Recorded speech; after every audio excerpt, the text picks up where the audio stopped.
الحمد لله وحده، والصلاة والسلام على من لا نبي بعده ولا رسول بعده ولا معصوم بعده.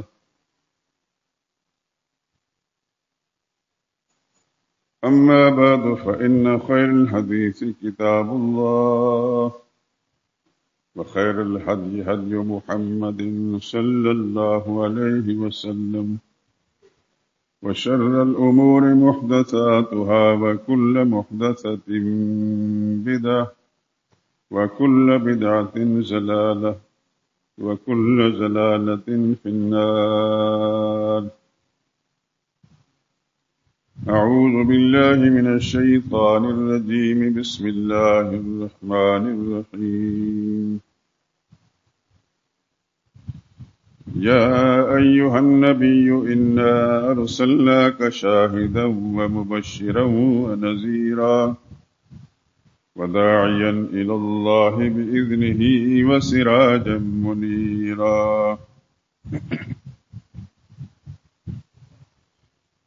وبشر المؤمنين بأن لهم من الله فضلا كبيرا، ولا تطع الكافرين والمنافقين ودع أذاهم وتوكل على الله، وكفى بالله وكيلا.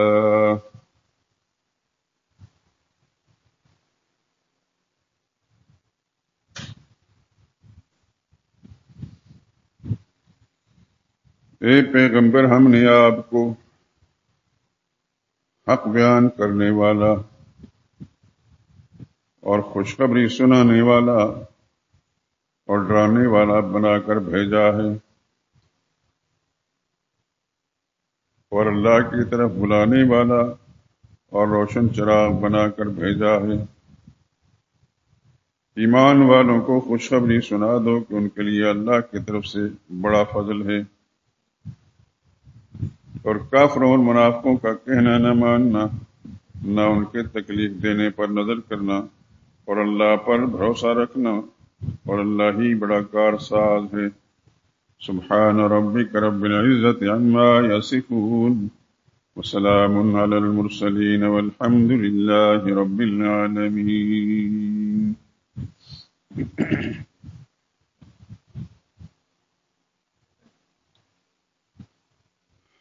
درود پاک پڑھ لیں۔ اللهم صل على محمد وعلى آل محمد كما صليت على إبراهيم وعلى آل إبراهيم إنك حميد مجيد۔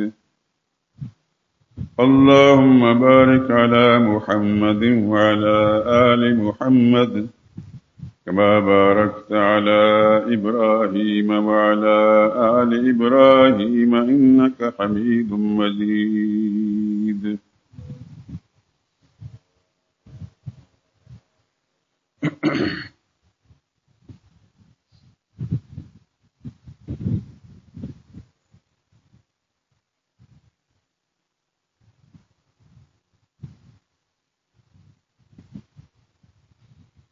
اے رسول امی خاتم المرسلین، تجھ سا کوئی نہیں، تجھ سا کوئی نہیں۔ اے رسول امی خاتم المرسلین، تجھ سا کوئی نہیں، تجھ سا کوئی نہیں۔ ہے عقیدہ یہ اپنا بصدق و یقین، تجھ سا کوئی نہیں، تجھ سا کوئی نہیں۔ اے ابراہیمی و ہاشمی خوش لقب، اے تو عالی نسب، اے تو والا حسب۔ اے ابراہیمی و ہاشمی خوش لقب، اے تو عالی نسب، اے تو والا حسب۔ دودھ مانے قریشی کے در سمی، تجھ سا کوئی نہیں، تجھ سا کوئی نہیں۔ دست قدرت نے ایسا بنایا تجھے، دست قدرت نے ایسا بنایا تجھے، جملہ اوصاف سے پھر سجایا تجھے۔ دست قدرت نے ایسا بنایا تجھے، جملہ اوصاف سے پھر سجایا تجھے، اے ازل کے ہنسی اے ابد کے ہنسی، تجھ سے کوئی نہیں، تجھ سے کوئی نہیں۔ بزم کونین پہلے سجائی گئی، پھر تیری ذات منظر پہ لائی گئی۔ بزم کونین پہلے سجائی گئی، پھر تیری ذات منظر پہ لائی گئی۔ سید الاولین سید الآخرین، تجھ سے کوئی نہیں، تجھ سے کوئی نہیں۔ تیرا سکہ رواں کل جہاں میں ہوا، اس زمین میں ہوا آسماں میں ہوا، کیا عرب کیا عجم سب ہیں زیر نگیں، تجھ سے کوئی نہیں، تجھ سے کوئی نہیں۔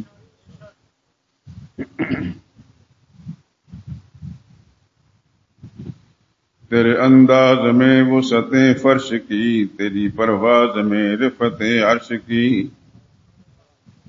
تیرے انداز میں وسعت فرش کی، تیری پرواز میں رفعت عرش کی۔ تیرے انفاس میں خلد کی یاسمین، تجھ سے کوئی نہیں، تجھ سے کوئی نہیں۔ سدرۃ المنتہا رہ گزر میں تیری، قاب قوسین گرد سفر میں تیری۔ سدرۃ المنتہا رہ گزر میں تیری، قاب قوسین گرد سفر میں تیری۔ تو ہے حق سے قری، حق ہے تیرے قری، تجھ سے کوئی نہیں، تجھ سے کوئی نہیں۔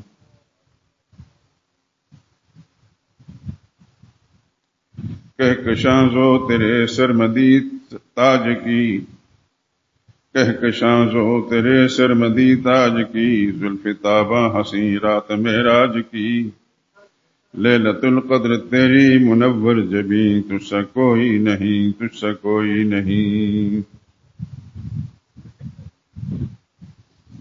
مصطفیٰ مجتبیٰ تیری مدح و ثنا، مصطفیٰ مجتبیٰ تیری مدح و ثنا، میرے بس میں نہیں دست رس میں نہیں۔ دل کو ہمت نہیں لب کو یارا نہیں، تجھ سے کوئی نہیں، تجھ سے کوئی نہیں۔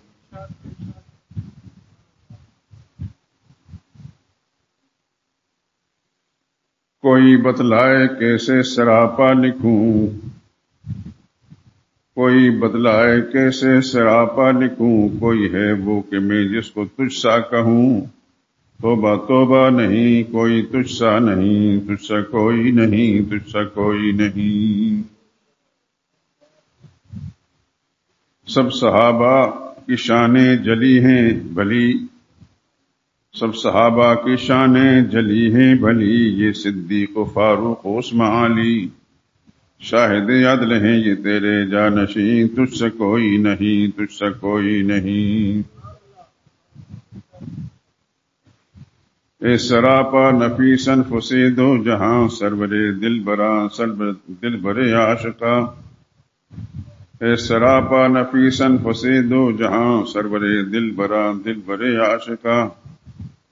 ڈھونڈتی ہے تجھے میری جان حزین، تجھ سے کوئی نہیں، تجھ سے کوئی نہیں۔ اے رسول امین خاتم المرسلین، تجھ سے کوئی نہیں، تجھ سے کوئی نہیں۔ اے عقیدہ یہ اپنا بصدق و یقین، تجھ سے کوئی نہیں، تجھ سے کوئی نہیں۔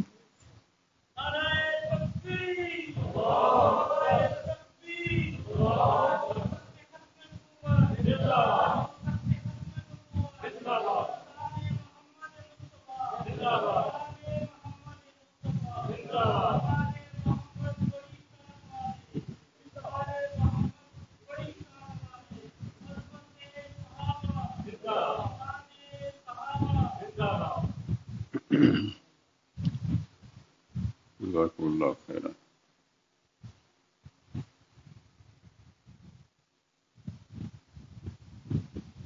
حضرات محترم،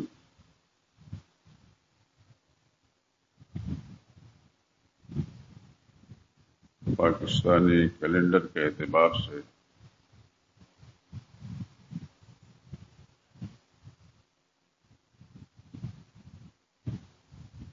یہ ماہ مبارک جو کیلنڈر کی ترتیب کے اعتبار سے چوتھا مہینہ ہے اور اس کی آج پاکستان میں چوتھی تاریخ ہے، اور یہ وہ ماہ مبارک ہے جس میں سرور عالم صلی اللہ علیہ وسلم جو اس کائنات کے سردار ہیں، کائنات انسانی میں اتنا بڑا انسان اولاد آدم میں اس سے پہلے بھی اللہ نے نہیں بنایا اور قیامت تک نہیں بنائے گا، محمد مصطفیٰ صلی اللہ علیہ وسلم کی ذات اقدس کو اس ماہ مبارک کے اندر بھیجا گیا۔ آپ حضرات اوائل عمر سے ہی پاکستان کے معاشرے میں مذہبی طبقات کی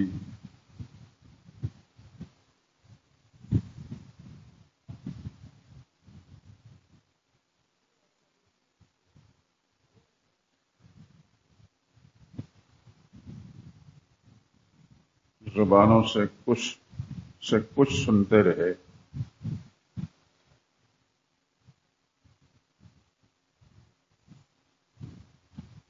ہمارے اس پنجاب میں اس کو میلاد شریف کا مہینہ کہا جاتا ہے،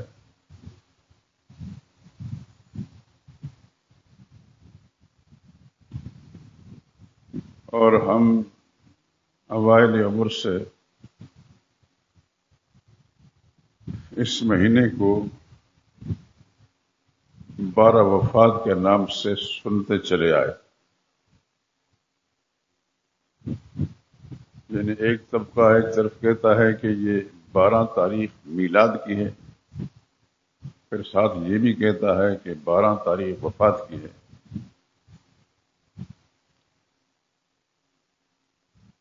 ہم جس علاقے میں پیدا ہو کر بڑے ہوئے،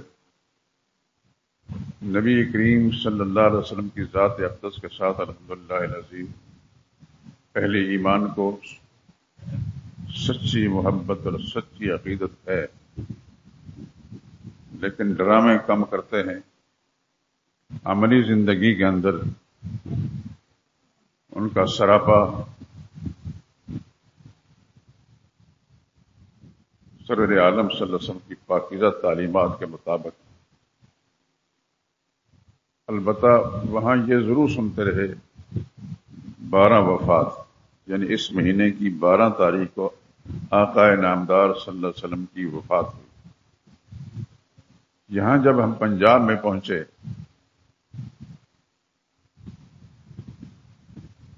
مجھے زیادہ وقت یہاں پنجاب میں خصوصاً مسجد شہداء میں گزر چکا ہے۔ جہاں تک مجھے میری یاد کام کرتی ہے، 1966 میں پنجاب میں آیا اور پہلا سال تعلیمی سال گجرانوالہ میں تھا۔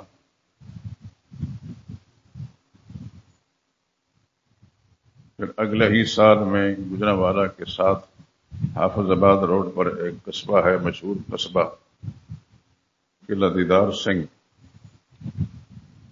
وہاں ایک بہت بڑے عالم جو میرے استاد تھے، اور یوں کہہ لیجئے کہ پاکستان کے اندر دینی تعلیم دینے والے اساتذہ کرام میں، مدرسین میں ان کا کوئی ثانی نہیں تھا۔ حضرت قاضی عصمت اللہ صاحب نور اللہ برکتہ، میرے ماموں جو اس وقت مانسرہ شہر میں ایک مدرسے کے شیخ الحدیث ہیں، وہ اسی مدرسے کے پڑھے ہوئے تھے، اور انہوں نے آخری سال گجرانوالہ شہر کے اندر قاضی شمس الدین رحمۃ اللہ تعالیٰ علیہ کے مدرسے میں دورہ حدیث پڑھنے کے لیے آنا تھا۔ وہاں ان سے ملاقات ہوئی۔ اس سے پہلے انہوں نے مجھے نہیں دیکھا تھا، میں نے ان کو نہیں دیکھا تھا، البتہ اپنی والدہ رحمۃ اللہ تعالیٰ علیہ سے سنا تھا کہ میرے چچا، یعنی وہ چچا زاد تھے، کہ بیٹے ایک پنجاب میں پڑھتے ہیں، نام معلوم نہیں۔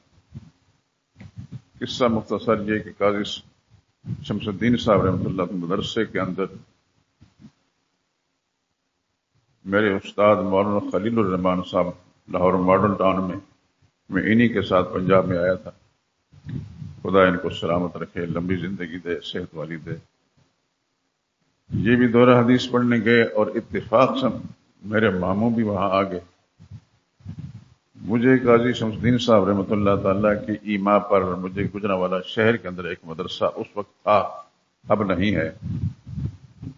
مولانا زاہد الراشدی صاحب شاید اس مسجد کے خطیب ہیں. اس مدرسے میں داخل کر دیا گیا اور پھر وقتاً فوقتاً قاضی صاحب رحم اللہ قاضی شمس الدین صاحب کے مدرسے میں آنا ہوتا. اتفاق سے وہاں مجھے ملاقات ہوگی اپنے ماموں سے. انہوں نے اس سے پہلے نہ میرا نام سنا تھا نہ دیکھا تھا. میں نے نام تو اپنی والدہ سے کچھ نہ کچھ سنا تھا لیکن دیکھا نہیں تھا.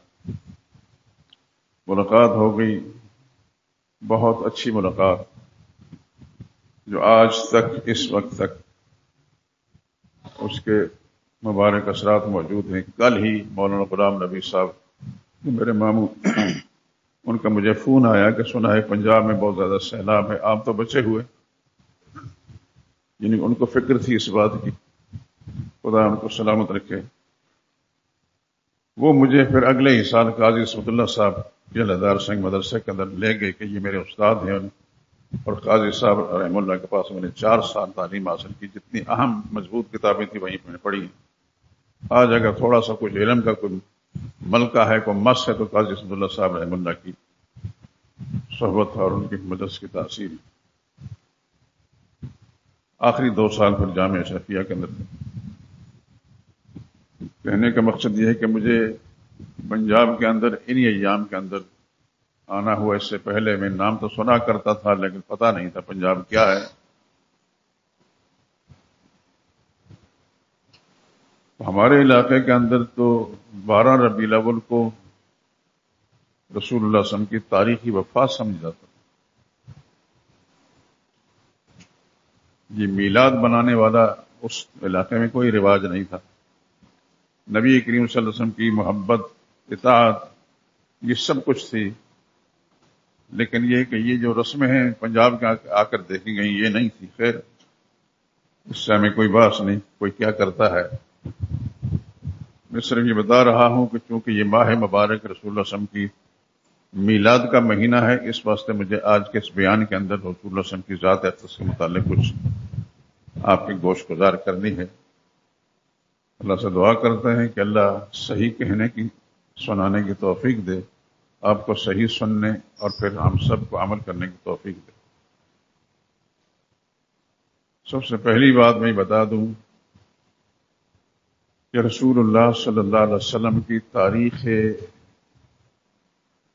پیدائش، میلاد جسے کہتے ہیں، یہ 12 تاریخ نہیں ہے. نبی کریم صلی اللہ علیہ وسلم کی تاریخ پیدائش یا میلاد 8 تاریخ کو یا 9 تاریخ کو ہے.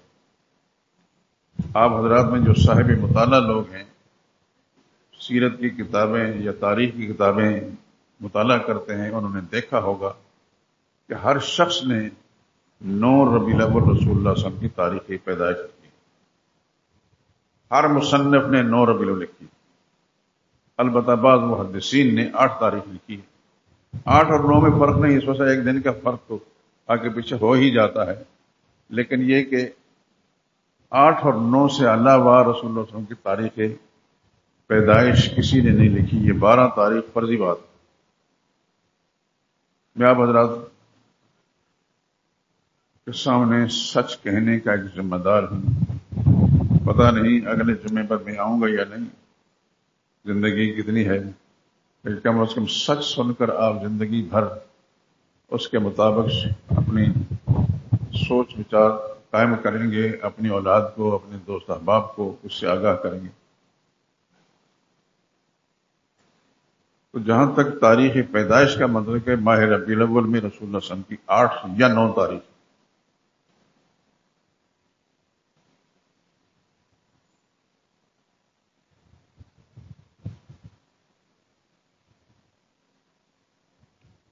آپ کی گوش گزار کر دوں، ہمارے اس ملک کے اندر دو طبقے ہیں، ایک دیوبندی کہلاتا ہے اور ایک بریلوی کہلاتا ہے۔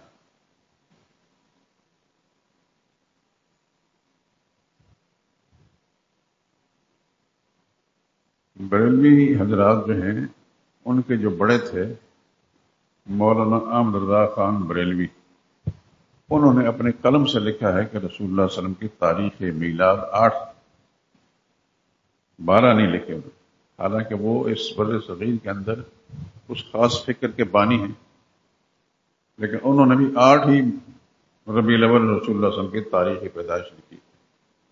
آپ حضرات تک میں پہنچا دیتا ہوں تاکہ اگر آپ کو کسی طریقے سے کوئی غلط بات پہنچی ہے تو کم اس کی اصلاح کر لیں۔ اب رہی یہ بات کہ رسول اللہ صلی اللہ علیہ وسلم کی تاریخی وفات کیا ہے، ہمارے علاقے کے اندر بھی زیادہ تر ان پڑھ لوگ ہی ہوتے ہیں، بیچارے عقیدے ٹھیک ہوتے ہیں لیکن ہوتے ان پڑھ ہیں۔ وہ 12 ربیع الاول کو ہی تاریخی وفات قرار دیتے تھے۔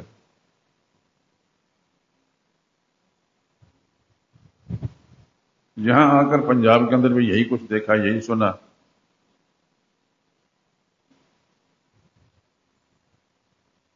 لیکن واقعہ یہ ہے کہ 12 ربیع الاول نہ حضور صلی اللہ علیہ وسلم کی تاریخ پیدائش ہے اور نہ ہی تاریخی وفات ہے۔ تاریخی وفات تو میں نے بتا دی آپ کو، تاریخی میلاد پیدائش بتا دی کہ 8 ربیع الاول ہے، محدثین کے نزدیک 8 ہی ہے، تاریخ نویس لکھتے ہیں 9 ہے، ایک دن کا کوئی خاص فرق نہیں ہوتا، لیکن جہاں تک حضور صلی اللہ علیہ وسلم کی تاریخی وفات کا تعلق ہے وہ 12 ربیع الاول نہیں ہے، وہ 1 ربیع الاول ہے۔ آپ حیران ضرور رہیں گے کہ آج پہلی دفعہ ہم سن رہے ہیں۔ اس بر صغیر کے اندر ایک بہت بڑے مصنف گزرے ہیں، ان کا بڑا نام ہے، رسول اللہ صلی اللہ علیہ وسلم کی سیرت طیبہ پر انہوں نے کتاب لکھی، اس کا نام ہے سیرت النبی صلی اللہ علیہ وسلم۔ بڑی معروف کتاب ہے، اردو زبان میں اس جیسی اور کتاب دیکھنے میں نہیں آئی، کئی جلدوں پر مشتمل ہے۔ اس کی دوسری جلد میں سیرت النبی جو علامہ شبلی نعمانی رحمۃ اللہ تعالیٰ علیہ نے اور ان کے شاگرد علامہ سید سلیمان ندوی رحمۃ اللہ تعالیٰ، دونوں استاد شاگردوں نے مل کر لکھی ہے، اس کے اندر رسول اللہ صلی اللہ علیہ وسلم کی تاریخ وفات کے بارے میں بڑی مفصل بحث کے بعد آخر نتیجہ یہ نکالا ہے کہ رسول اللہ صلی اللہ علیہ وسلم کی تاریخ وفات 1 ربیع الاول ہے۔ میں نے کتاب کا نام اس لیے بتا دیا کہ ہو سکتا ہے آپ کے پاس وہ نہیں ہے تو اس کتاب کو حاصل کر لیں۔ ویسے میری اور آپ سب کی ہی ذمہ داری کہ رسول اللہ صلی اللہ علیہ وسلم کی سیرت طیبہ، حیات مقدسہ سے آگاہی حاصل کریں، یہ ہماری زندگی کا مشن ہو، ہم اپنے گھر والوں کو، دوست احباب کو اس سے آگاہ کریں۔ اس کی دوسری جلد کے اندر پوری لمبی چوڑی تفصیل کے بعد یہ نتیجہ نکالا ہے کہ رسول اللہ صلی اللہ علیہ وسلم کی تاریخ وفات 1 ربیع الاول ہے۔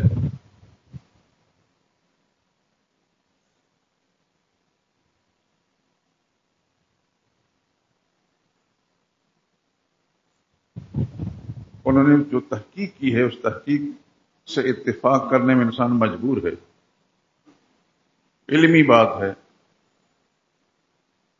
اور علمی بات کو اہل علم جو ہے پسند کرتے ہیں۔ آپ حضرات سے آپ کو آگاہ کرنے کا مقصد یہ ہے کہ آپ اس مسجد کے اندر کب سے تشریف لا رہے ہیں تفصیلات میرے علم میں نہیں، میں تو تقریباً نصف صدی سے اس منبر پر ہوں۔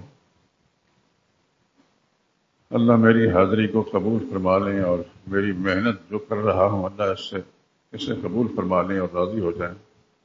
جو خامیاں ہیں، کمیاں ہیں، کوتاہیاں اللہ درگزر فرما لیں، معاف فرما دیں۔ میری کوشش ہمیشہ یہ رہی ہے، اور آپ حضرات میں جو دانشمند دوست احباب ہیں وہ یقیناً اس چیز کا انکار نہیں کریں گے کہ میں نے حقائق ہی بیان کیے ہیں، کہانیاں نہیں سنائی.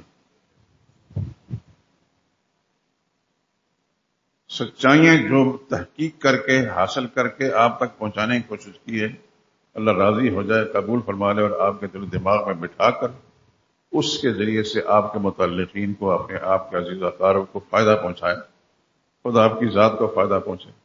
لیکن میں نے ساری زندگی یہ کوشش کی ہے کہ سچائی معلوم کر کے اپنے احباب کو سچائی تک رضائی پہنچاؤں.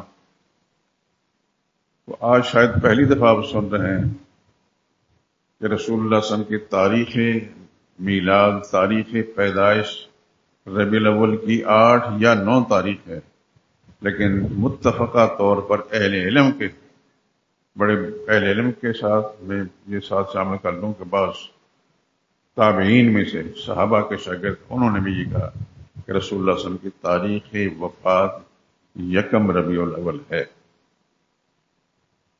اور آپ حضرات کی توجہ میں اس طرح مبذول کرا لوں کہ میں نے ایک پمفلٹ 2005 میں لکھا تھا،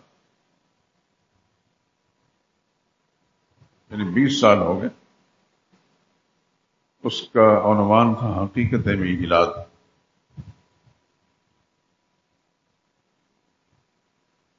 وہ ہزاروں کی تعداد کے اندر چھپ گیا ہے. آپ کو پتہ ہے کہ میں جو کچھ لکھتا ہوں اللہ کی توفیق سے لکھتا ہوں اور پھر احباب کو فری دے دیتا ہوں، پیسے نہیں لیتا.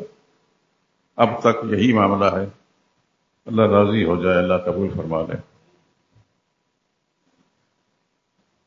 اس پمفلٹ 8 صفحے کا پمفلٹ لمبی چوڑی چیز نہیں ہے.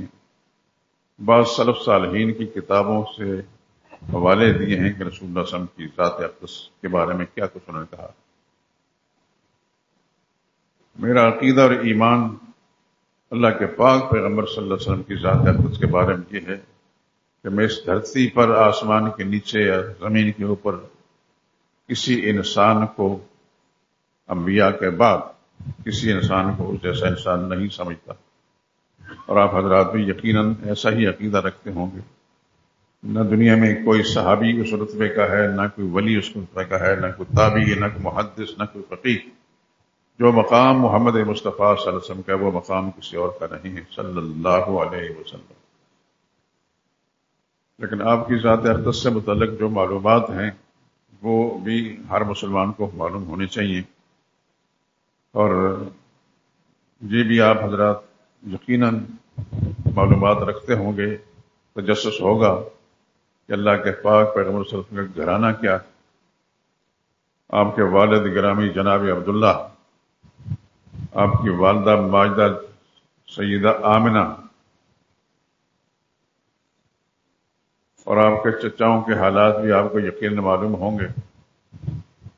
نہیں معلوم تو دعا کریں، ابھی دل سے دعا کریں کہ میں نے جو کچھ لکھا ہے وہ منظر عام پر آپ کے سامنے لا کر آپ کو پیش کر دوں. لکھا میں نے ہے لیکن ترتیب نہیں ہوئی. طبیعت کی خرابی کی وجہ سے مسلسل کام لٹکتا جا رہا ہے. لکھا میں نے ضرور ہے، لیکن اس سے پہلے یہ دعا کریں کہ حضور صلی اللہ علیہ وسلم کے گھرانے، آپ کی ازواج مطہرات، امہات المؤمنین، ہماری مائیں، ہماری ماؤں کی بھی مائیں، ہماری دادیوں کی بھی مائیں، جتنے آباء و اجداد میں خواتین گزری ہیں سب کی مائیں، ازواج مطہرات رضوان اللہ تعالی علیہن، ان پر میں نے لکھا ہے اور اچھا تفصیل سے لکھا ہے. کچھ 450 یا 500 صفحے کتاب ہے. کمپوزنگ بھی اس ہو چکی ہے. بدقسمتی میری یہ ہے کہ میں اپنی طبیعت خراب کی وجہ سے اس کی پروف ریڈنگ نہیں کر سکا، اور دل میرا دھڑکتا رہتا ہے کہ کسی وقت میں موت آ جائے کہ یہ کام رہ جائے گا. آپ سے درخواست ہے کہ آپ دعا کریں کہ اللہ مجھے ہمت دے کہ جلدی جلدی اس کو مکمل کر کے آپ کی خدمت پیش کر سکیں.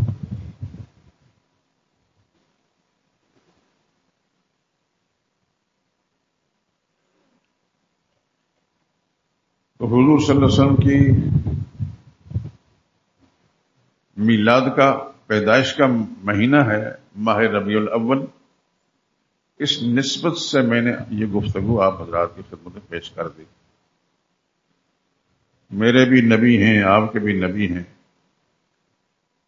صلی اللہ علیہ وسلم، ہم امید لگائے بیٹھے ہیں کہ شاید ہماری سفارش، ہماری شفاعت وہ فرمائیں گے۔ اللہ اپنی رحمت کے ساتھ ہماری ان امیدوں میں ہمیں کامیابی عطا فرمائے، اور ہمارے اندر جو خامیاں ہیں، جو نقائص ہیں، رسول اللہ صلی اللہ علیہ وسلم کی سنت کی اتباع نہ کر سکنے کی وجہ سے، آپ کی پیروی نہ کرنے کی وجہ سے، اللہ تو اپنی رحمت کے ساتھ ہمارے گناہ معاف کر دے، اور سچ اور حق کا دامن تھامنے کی، اس کے مطابق ہمیں زندگی گزارنے کی توفیق عطا فرمائے۔ یہ جس پمفلٹ کی میں بات کر رہا ہوں 2005 میں لکھا تھا، اس پر میرے لیے بڑی مشکلات آئیں۔ میں نے تو رسول اللہ صلی اللہ علیہ وسلم کی سیرت طیبہ، حیات مقدسہ سے متعلق بات لکھا تھا، لیکن وقت کی حکومت نے مجھے یہ جرم کرنے کو سمجھتے تھے، انہیں جرم کیا ہے، اس کے بارے میں انہوں نے پھر مجھے الجھائے رکھا، عدالتوں میں گھسیٹے رکھا، سب کچھ ہوا ہے، لیکن میرا عقیدہ اور ایمان وہی ہے جو محمد مصطفیٰ صلی اللہ علیہ وسلم کی ذات اقدس کے بارے میں ایک مسلمان کا عقیدہ ہونا چاہیے، اور اسی عقیدہ ایمان کو میں آپ حضرات کے سامنے پیش کرتا ہوں۔ دعا کریں کہ اللہ میری سوچ کو قبول فرما لے، اور آپ حضرات کو بھی اس پر عمل کرنے کی توفیق عطا فرمائے۔ اللہ ہم سب کو نبی کی رسم سچی اتباع اور پیروی نصیب فرمائے۔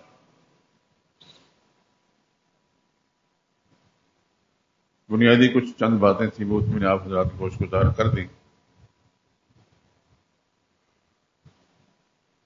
میرے دوستو، ایک طرف پاکستان کے اندر ماہ ربیع الاول، اس کے بارے میں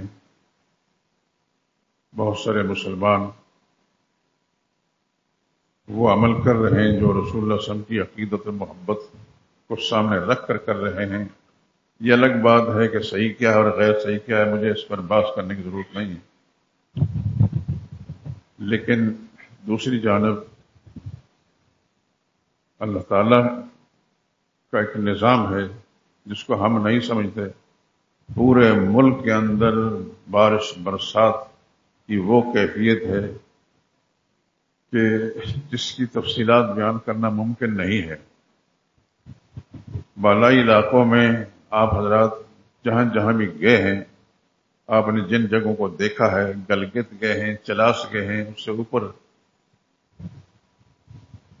میں تو چونکہ چائنا بارڈر تک گیا ہوں، اس وقت سے بہت ساری چیزیں مجھے معلوم ہیں۔ جیسی بارش ہوئی ہے، جس انداز سے بارش ہوئی ہے، نہ اس سے پہلے آپ نے دیکھی نہ سنی، اور یہ دعا کریں یا اللہ اس عذاب سے ہمیں بچا کر رکھ۔ اس کا نام بھی پہلی دفعہ آپ اخبارات وغیرہ میں سنتے ہیں۔ ہوا یہ ہے کہ جہاں جہاں بھی ایک بادل آتا ہے، بہت بڑا اکٹھا بادل آتا ہے، اس کے اندر اتنی گڑگڑاہٹ ہوتی ہے، اور ایک دم وہ پھٹتا ہے، اور پھٹتا اس انداز سے کہ اس کے اندر سے پورا جگ گویا دریا راوی اس کے اندر ڈال دیا گیا۔ اس قدر وہ پانی اس پہ سے گرتا ہے جیسے پورا دریا اس میں ڈال دیا گیا۔ لیکن صرف پانی ہی نہیں ہوتا، اس کے اندر پتھر بھی ہوتے ہیں، اور وہ پتھر اس انداز سے وہ پانی بہا کر لے جاتا ہے جیسا کہ آپ کے ہاں کسی نہر کے اندر یا دریا کے اندر آپ بہت سارے درختوں کے پتے ان کی مٹھی بھر کر پھینک دیں، تو جس تیزی کے ساتھ وہ پانی ان پتوں کو بہا کر لے جاتا ہے، یہ جو دریا اللہ پاک اس اوپر سے زمین، آسمان سے زمین پر گراتے ہیں، اس کے اندر پتھر اس انداز سے بہتے ہیں۔ یہ خدا کا عذاب نہیں تو اور کیا ہے؟ میں تو اللہ تعالیٰ سے دعا کرتا ہوں یا اللہ اس عذاب سے اس ملک کو بچا دے، ہماری آنے والی نسلوں کو محفوظ فرما دے۔ ہے یہ سب ہمارے گناہ، یہ سب ہمارے گناہوں کی شامت ہے۔ اللہ ہمیں ان اعمال سے جو اللہ کی نافرمانی کا سبب بنتے ہیں، اللہ کے غضب کو بھڑکاتے ہیں، اللہ ان چیزوں سے ہمیں محفوظ فرمائے۔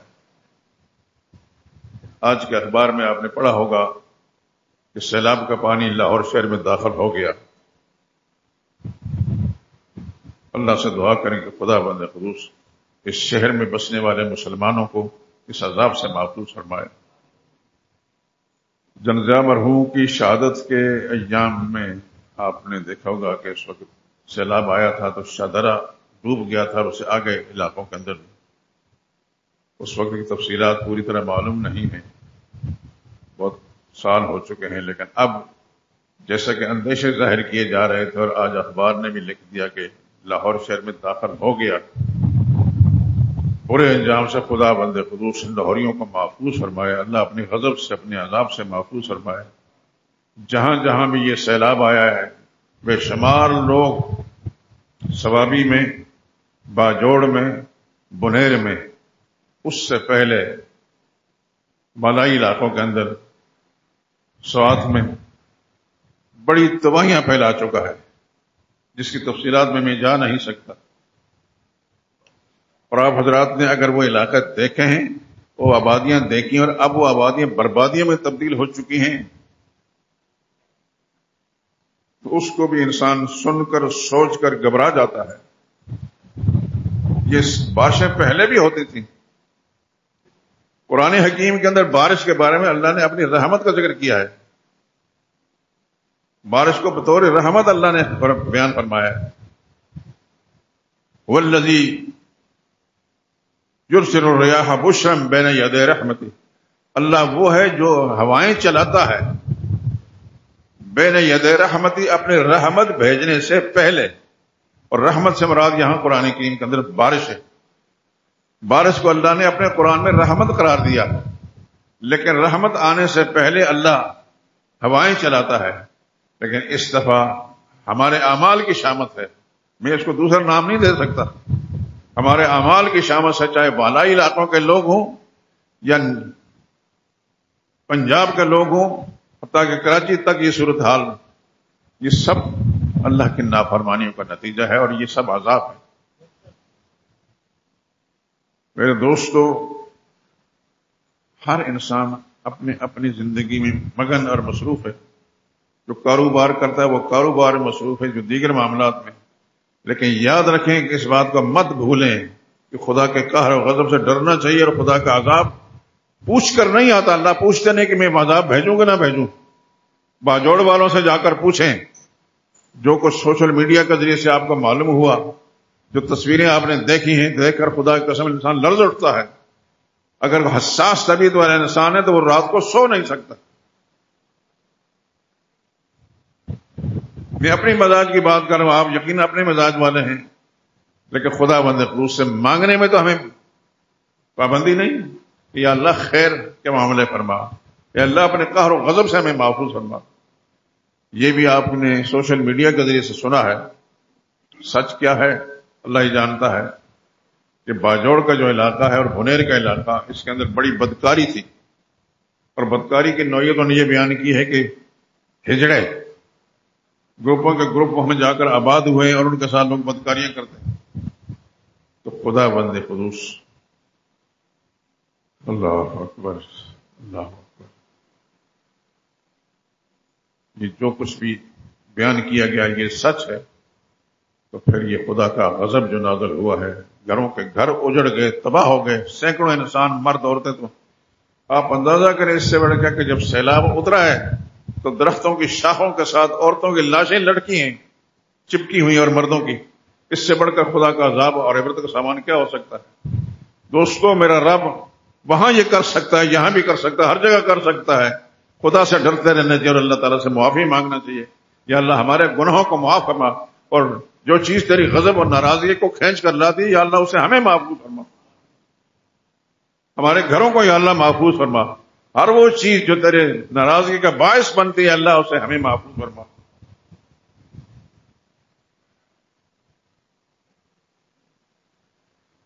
خطرات ہیں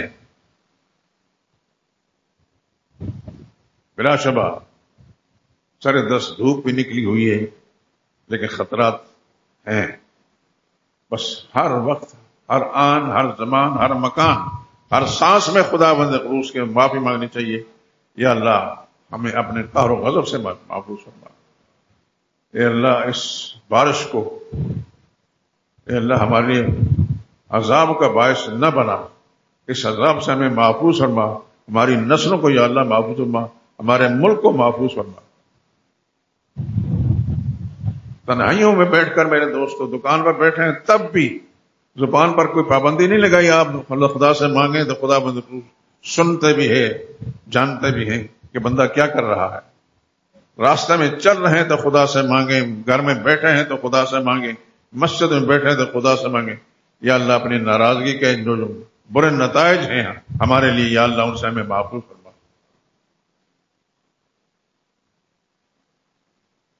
بارشیں پہلے بھی ہوتی تھیں، اب حضرات بہت سارے دوست جو مجھ سے زیادہ عمر رکھنے والے ہیں ان کو بھی پتا ہے، لیکن اس وقت اس سال حالیہ ایام کے اندر جو بارش ہوئی ہے اور اس کے جو نتائج سامنے آئے ہیں، اس کے نتیجے سے بھی انسان لرز اٹھتا ہے۔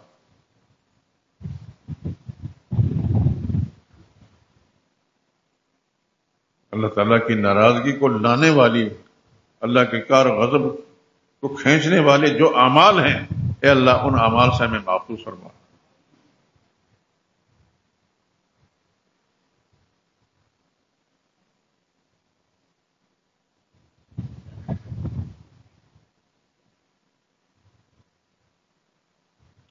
یہ دریا جو آپ کے شہر لاہور شہر کے اندر بہتا ہے، راوی کا دریا پہلے بھی تھا، قصور سائڈ کی طرف ایک دریا ہے وہ پہلے بھی تھا۔ پنجاب اس کو اس لیے کہتے ہیں 5 دریاؤں کی سرزمین ہے، جہلم بھی ہے اور چناب بھی ہے، ستلج ہے، راوی ہے۔ پہلے بھی ان میں پانی آتے رہے، زیادہ پانی آتے رہے، لیکن عذاب نہیں بنے۔ اس دفعہ یہ دریا ایسا پانی لے کر آئے جو خدا کا عذاب بن گیا۔ شہروں کے شہر ڈوب گئے، فصلیں تباہ ہو گئیں، جس کی تفصیلات میں نہیں جانتا، لیکن اخبارات ذرائع ابلاغ سے جو کچھ آپ حضرات کو معلوم ہے، مجھے معلوم ہے، ہم پڑھ کر سن کر لرز اٹھتے ہیں۔ ہمیں یہ نہیں پتا کہ ہمارا کیا انجام ہوگا، ہمارے ساتھ میرے اللہ نے کیا کرنا ہے، لیکن ہماری زبانیں ابھی کھلی ہوئی ہیں تو اللہ سے ہم مانگ سکتے ہیں، یا اللہ ہمارے گناہوں کو معاف فرما دے، اور جو چیزیں گناہوں کے سبب سے ہمارے لیے عذاب کا موجب بن رہی ہیں، یا اللہ اسے ہمیں محفوظ فرما۔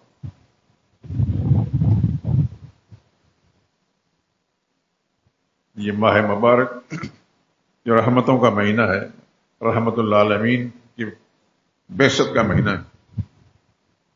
قرآن کہتا ہے وَمَا أَرْسَلْنَاكَ إِلَّا رَحْمَةً لِّلْعَالَمِينَ، میرے نبی ہم نے آپ کو سارے جہان والوں کے رحمت بنا کر بھیجا۔ تو رحمت اللہ عالمین کے بعثت کا مہینہ ہے، اس کے اندر خدا کا عذاب ان لوگوں پر جو محمد رسول اللہ کا کلمہ پڑھتے ہیں۔ یہ بہت حیران کن بات ہے، میں اور آپ اللہ کے پاک پیغمبر صلی اللہ علیہ وسلم کا کلمہ پڑھتے ہیں، لا الہ الا اللہ محمد رسول اللہ صلی اللہ علیہ وسلم، لیکن اس کے باوجود رحمتوں کا جو مہینہ ہے، رحمت اللہ عالمین کی بعثت کا جو مہینہ ہے، اس کے اندر اس کے پیروکاروں، اس کے ماننے والوں پر عذاب آ جائے، یہ بڑی حیران کن بات ہے۔ اس پر ہر آدمی کو سوچنا چاہیے کہ میرے اندر کیا خامی ہے کہ مجھ پر جو مصیبت آئی ہے میرے کسی عمل کی وجہ سے آئی ہے۔ قرآن کہتا ہے ما اصابکم من مصیبت فبما کسبت ایدیکم، تم پر جو مصیبت آتی ہے تمہارے اپنے اعمال کا نتیجہ ہوتی ہے۔ یہ قرآن کریم کے اندر ہے، میں اپنی طرف سے کچھ ہی بات ہے۔ فبما کسبت ایدیکم، تمہارے اپنے اعمال کا نتیجہ ہے۔ سوچے ہم نے کیا کیا کام کیا، کیا کرتے ہیں، ہم کیا سوچتے ہیں، ہم کیسا کاروبار کرتے ہیں، ہماری خوشی اور غمی کے معاملات کیسے ہوتے ہیں، دوسروں کے ساتھ سلوک کیسا ہوتا ہے، ہمارے گھروں کے اندر گھریلو زندگی، ہمارے بچے بیویاں کس طرح کی زندگی گزارتے ہیں، کس حد تک اللہ کے پاک پیغمبر کی تعلیمات کے مطابق زندگی گزارتے ہیں، کس حد تک ہمارے بچے بچیاں جو رسول اللہ کے باغی ہیں، کیا ہمارے گھروں کے اندر باقاعدہ 5 وقتہ نماز ہوتی ہے؟ یہ تو ہم میں سے ہر شخص بتا سکتا ہے۔ ہماری بیویاں باقاعدہ نماز پڑھتی ہیں، ہمارے بالغ بچے نماز پڑھتے ہیں، ہمارے نوکر ملازم جو مسلمان کہلاتے ہیں نماز پڑھتے ہیں، اور غالب گمان یہ ہے، پڑھتے ضرور ہوں گے لیکن غالب گمان یہ ہے کہ اکثریت نہیں پڑھتی۔ تو خدا ہمارا محتاج نہیں ہے میرے دوستوں، ہمارا محتاج نہیں۔ اللہ اکبر. ہر وقت چلتے پھرتے اللہ سے معافی مانگتے ہیں، یا اللہ میرے گناہ معاف کر دے. جو کچھ بھی ہو رہا ہے اس دھرتی پر شاید میرے ہی گناہوں کی وجہ سے ہو رہا ہے. یہ سوچ بنا لی جائے، پختہ طریقے سے بنا لی جائے سوچ، تو میرا رب دلوں کے حال کو جاننے والا ہے. وہ رحمان اور رحیم ہے. غالب صفت اس کی رحمان اور رحیم والی. یہ الگ بات ہے، قرآن کریم کے اندر یہ بھی ہے، نبئ عبادی انی انا الغفور الرحیم. میرے نبی میرے بندوں کو اطلاع دے دو کہ میں غفور الرحیم ہوں. وَأَنَّ عَذَابِي هُوَ الْعَذَابُ الْعَلِيمُ. یہ بھی آگاہ کر دیں کہ میرا عذاب بڑا دردناک ہے. یہ دونوں چیزیں ہیں. میرا رب غفور الرحیم بھی ہے. اس کی غفوریت اور رحمانیت کا اللہ سے سوال کرے. اے اللہ ہم تیرے عذاب غضب اس کو برداشت نہیں کر سکتے، اس کے قابل نہیں ہیں، اپنے آپ سمجھتے ہیں. یا اللہ تیری رحمت کے امیدوار ہیں تو اپنی رحمت کا معاملہ ہمارے ساتھ کر. تو یقیناً میرا رب ضرور کرے گا. لیکن بدقسمتی ہماری یہ ہے کہ ہمارے اپنے اعمال کا نتیجہ، ہم پر اوپر مسلط جو حکمران طبقہ ہے وہ معیاری لوگ نہیں ہیں، بلکہ پیچھے چلے جائیں. ان سب نے اپنے آپ کو ہی بنوانے کی کوشش کی ہے. اب وقتاً کہتے ڈیم بنا دیا جاتا ہے، یہ ہوتا ہے وہ ہوتا. کالا باغ ڈیم کتنے عرصے سے معلق پڑا ہوا ہے. صرف سیاسی ضرورتوں کے تحت یہ سارے معاملات. یہ نہیں دیکھا کہ آنے والے وقت کے اندر کیا کچھ ہوگا. تو ہم اپنے اعمال کی شامت میں بھی ہیں، اور ہمارے اعمال کی شامت سے ہمارے حکمران بھی ہمارے لیے عذاب ہیں. میں کسی سیاست میں دخل انداز نہیں ہوتا، کسی سیاسی جماعت کا جھنڈا بردار بھی نہیں ہوں. سچ جہاں ہے سچ کا ساتھی ہوں، جو غلط ہیں وہ غلط ہیں. بس اللہ ہی سے دعا کرتے ہیں کہ خدا ہمارے گناہوں کو معاف فرمائے، اور ہمارے گناہوں کی شامت سے جو کچھ بھی اس وقت ہو رہا ہے یا آنے والے وقت میں اندیشہ ہے، یا اللہ سے ہمیں محفوظ فرما.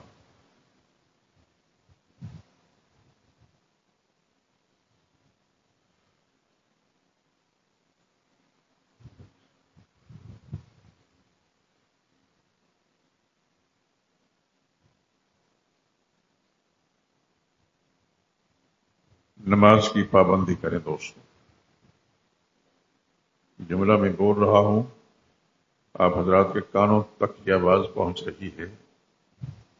تنہائیوں میں غور کریں، دل میں جھانکیں کہ واقعتاً نماز کی ہم پابندی کرتے ہیں. اللہ کرے کہ ایسا ہی ہو، اللہ کرے ایسا ہی ہو، اور خدا نخواستہ ایسا نہیں ہے. یہ بہت بڑا المیہ ہے، بہت بڑی بدنصیبی ہے. پھر اپنے حال پر نظر ثانی کی جائے، اپنے حال پر نظر ثانی کی جائے. میرے گھر کے اندر دینی شعبہ جات کس انداز سے ہے؟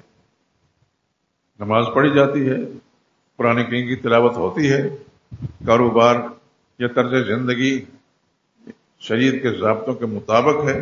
میری بیٹیاں، میری بیوی، میرے بچے، میری بہویں، کیا وہ لباس ایسا پہنتی ہیں جو پیغمبر صلی اللہ علیہ وسلم کی پاکیزہ تعلیمات میں ہے؟ کیا رسول اللہ صلی اللہ علیہ وسلم کی صاحبزادیاں لباس نہیں پہنتی تھیں؟ ویسے ہی لباس پہنتی جو آج ہماری بیٹیاں پہنتی ہیں. کیا رسول اللہ صلی اللہ علیہ وسلم کی بیویاں ازواج مطہرات لباس نہیں پہنتی تھی؟ ویسا ہی پہنتی تھی جو آج ہماری بیویاں پہنتی ہیں. ان چیزوں پہ غور کرنا لازمی ہے دوستو. یہ تلخ سی بات ہے، تلخ سی بات ہے، کڑوی بات مجھے بھی کڑوی لگتی اور آپ کو بھی یقین کڑوی لگتی ہوگی، لیکن سچائی سچائی ہی ہے. سچ کا سامنا کرنا ہی پڑے.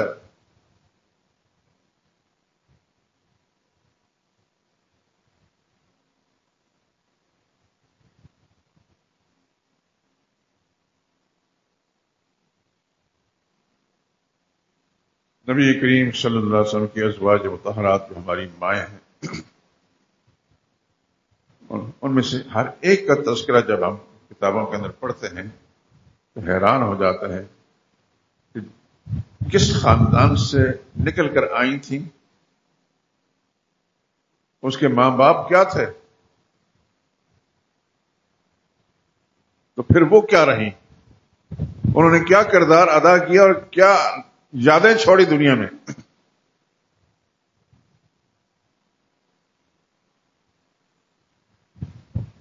ایک زوجہ مطہرہ حضرت جویریہ رضی اللہ تعالی عنہا، ان کا سارا خاندان مشرک کافر تھا، رسول اللہ صلی اللہ علیہ وسلم کے دشمن تھے.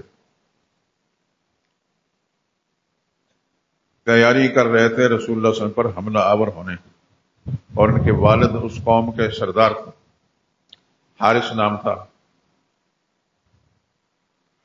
نبی کریم صلی اللہ علیہ وسلم غزوہ احزاب سے ابھی فارغ ہوئے ہی تھے کہ اطلاع مل گئی کہ وہ لوگ اس طرح کرنے والے ہیں. تو صحابہ کرام تھکے ہارے تھے، آ کر انہوں نے اپنے ہتھیار اتار دیے. نبی کریم صلی اللہ علیہ وسلم کو اللہ نے وحی کے ذریعے سے بتا دیا کہ فلاں قوم والے قبیلے والے جو ہیں حملہ آور ہونے والے مدینہ طیبہ پر. تو رسول اللہ صلی اللہ علیہ وسلم نے صحابہ کو حکم دیا کہ نہیں، ہتھیار نہیں کھولنے. جبریل امین پہلے آ کر اطلاع دے رہے ہیں، یا رسول اللہ صحابہ نے ہتھیار کھول دیے لیکن فرشتوں نے ہتھیار ابھی نہیں کھولے. سبحان اللہ سبحان اللہ. نبی کریم صلی اللہ علیہ وسلم نے صحابہ کو حکم دیا تو تھکے ہارے تھے، پھر انہوں نے اپنے ہتھیار باندھے اور چل پڑے. اور حضور نے فرمایا تھا کہ عصر کی نماز وہاں جا کر پڑھنی. خیر صحابہ کرام گئے. وہ مشرک، ان کو نہیں پتا تھا کہ مسلمان ہم پر، ان کو اطلاع مل چکی ہمارے عزائم کی، حملہ آور ہونے والے ہیں.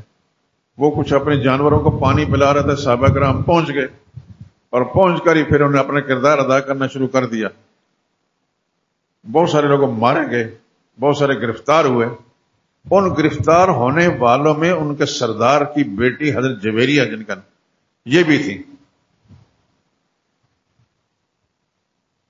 ان کے والد اس وقت جو سردار تھے وہ بھاگ گئے. جن لوگوں کو گرفتار کر کے مدینہ طیبہ لایا گیا، تفصیلات کو چھوڑتا ہوں میں.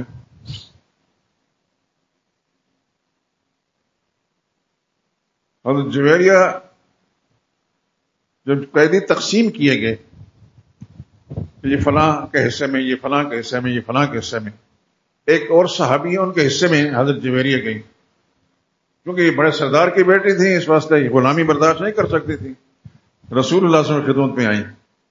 اللہ اکبر، کیا شان تھے کہ میں فلاں سردار کی بیٹی ہوں اور غلامی ہمارے مزاج میں نہیں ہے، لیکن میں اس وقت ایسی حالت کے اندر میرے پاس پیسے نہیں کہ میں اپنے مالک کو دے کر آزاد کر سکوں. میں آپ سے مدد کی خواستگار ہوں. سبحان اللہ. اللہ کے پاک پیغمبر صلی اللہ علیہ وسلم نے فرمایا، اچھا اگر ایسا ہو جائے کہ میں آپ کو آپ کے مالک کو پیسے دے کر آزاد کر دوں اور آپ کو اپنے نکاح میں لے لوں، کہنے لگے اس سے بڑی اچھی بات کیا ہوتی. سبحان اللہ. میں ان کا ذکر اس لیے کر رہا ہوں، تھوڑی سی بات آگے بڑھاتا ہوں. ان کے والد کو پتہ چل گیا کہ یہاں کے قیدی جو ہے مدینہ طیبہ میں ہیں، مختلف مسلمانوں کے قبضے میں گئے ہیں، میری بیٹی بھی ہے محمد صلی اللہ علیہ وسلم کے قبضے میں. وہ آئے حضور صلی اللہ علیہ وسلم کی خدمت میں اور کچھ اونٹ لے کر آئے عوض دینے، معاوضہ دینے کے لیے کہ میری بیٹی کو چھوڑ دیا جائے. رسول اللہ صلی اللہ علیہ وسلم کو انہوں نے بتایا کہ میں یہ فلاں فلاں چیز دینے والا ہوں آپ کو. ابھی مسلمان نہیں ہوئے تھے. اللہ کے پاک پیغمبر نے فرمایا کہ وہ اچھا وہ راستے میں آتے ہوئے جو اچھی قسم کی الٹی تھی کسی وادی میں چھوڑ کر آ گئے. کفر کا زمانہ تھا. حضور نے فرمایا کہ وہ اونٹنی فلاں فلاں والی وہ کہاں ہے؟ سبحان اللہ سبحان اللہ. خدا کی کروڑ ہر رحمت نازل ہو، صلاۃ و سلام ہو. وہ حیران ہو گئے، کہنے لگے میرے سوا تو اس کو پتہ ہی کسی کو نہیں، آپ بتا رہے ہیں. پھر انہوں نے اسی وقت کلمہ پڑھ لیا رسول اللہ کہ یہ خدا کا سچے نبی ہے.